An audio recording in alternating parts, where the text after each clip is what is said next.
महाराष्ट्र में 14 बांग्लादेशी नागरिकों को गिरफ्तार किया गया है। नवी मुंबई में इनमें से 10 बांग्लादेशी अवैध तौर पर रह रहे थे।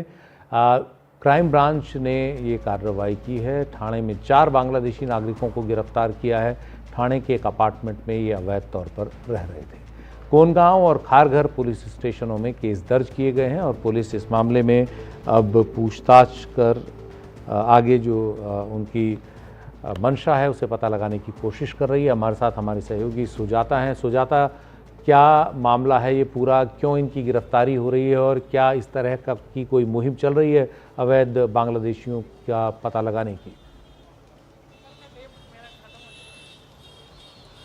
बिल्कुल सुशील, और देखिए कुछ ही दिन पहले की ये बात है जब मुख्यमंत्री देवेंद्र फडणवीस ने ये बात कही थी कि पूरे महाराष्ट्र में जो अवैध तौर से बांग्लादेशी रह रहे हैं उन पर कार्रवाई की जाएगी और उनके लिए एक डिटेंशन सेंटर बनाया जाएगा जहां पर उन्हें रखा जाएगा जिनके पास वैध डॉक्यूमेंट्स नहीं रहते, कि वो एक नागरिक हैं, एक सिटीजन है इस देश के या फिर इस राज्य के। इसके ठीक बाद ये घटना सामने आई है जहाँ पर नवी मुंबई और थाने, इन 2 इलाकों से अलग अलग बांग्लादेशियों को पकड़ा गया है। अगर हम थाने की बात करें तो थाने के भिवंडी इलाके में ये घटना हुई है जहां पर 3 बांग्लादेशियों को गिरफ्तार किया गया है, जिनमें से 2 पुरुष और 1 महिला शामिल है। बताया जा रहा है कि इनके पास से 40,000 की कुछ सामान भी बरामद हुई है और इनसे जब पूछताछ की गई तो इनके पास कोई भी वैध डॉक्यूमेंट नहीं निकले, जिसके बाद इन्होंने ये बात कबूला कि ये बांग्लादेशी है और ये डर के मारे आकर यहाँ पर रह रहे हैं। वहीं दूसरी ओर नवी मुंबई की बात करें तो लगभग 16 लोगों पर कार्रवाई की गई है, जिनमें से सभी लगभग 10 लोग जो है अपने आप को बांग्लादेशी बताए हैं। वहीं दूसरी ओर ऐसे भी लोगों को गिरफ्तार किया गया है जो फेक डॉक्यूमेंट्स यानी फर्जी दस्तावेज बनाकर लोगों को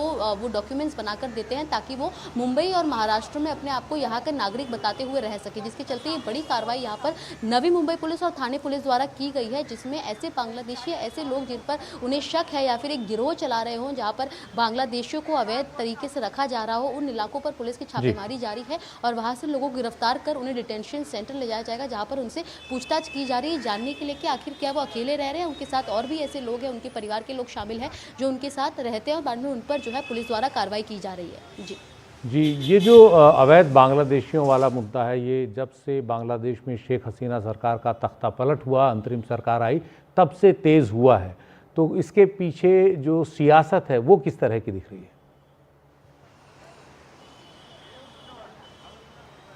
बिल्कुल, और देखिए हालिया में अगर हम बात करें महाराष्ट्र की राजनीति की इस समय, तो कहीं ना कहीं बांग्लादेशियों के फैक्टर को लेकर भी जो है इस समय जो माहौल है वो गरमाया हुआ है, क्योंकि एक और मुख्यमंत्री देवेंद्र फडणवीस का इस तरीके का बयान कि जो बांग्लादेशी अवैध तौर पर रह रहे हैं उन पर जो है कार्रवाई की जाएगी, उनके लिए डिटेंशन सेंटर बनाया जाएगा, ऐसा भी आश्वासन मुख्यमंत्री ने दिया था। लेकिन इसके ठीक बाद अब विपक्ष द्वारा सवाल खड़े किए जा रहे हैं कि आखिर इस प्रकार की मुहिम अब क्यों खड़ी की जा रही है और इसको लेकर पहले काम क्यों नहीं किया गया। बांग्लादेश में हालिया में जो तमाम घटनाक्रम हुए, चाहे शेख हसीना का एकाएक देश निकाला होना या फिर उसके ठीक बाद बांग्लादेश में जिस तरीके की हालत है उसके बाद से वहाँ पर बड़े पैमाने पर बड़ी मात्रा में जो लोग हैं वो वहाँ से निकल रहे हैं, जिसके चलते इस समय मुंबई में भी और महाराष्ट्र में भी जो पुलिस है उनके द्वारा काम किया जा रहा है कि ऐसे लोग जो हालिया में आए हो जिनके पास सही दस्तावेज ना हो उसको उन पर कार्रवाई की जाए। हाँ, लेकिन इतना हम जरूर कहेंगे कि हालिया के कुछ दिनों में इन पुलिस की छापेमारियों पर जो उनके एक्शंस है वो जाहिर तौर पर बढ़े हैं। बहुत बहुत शुक्रिया सुजाता इस पूरी जानकारी के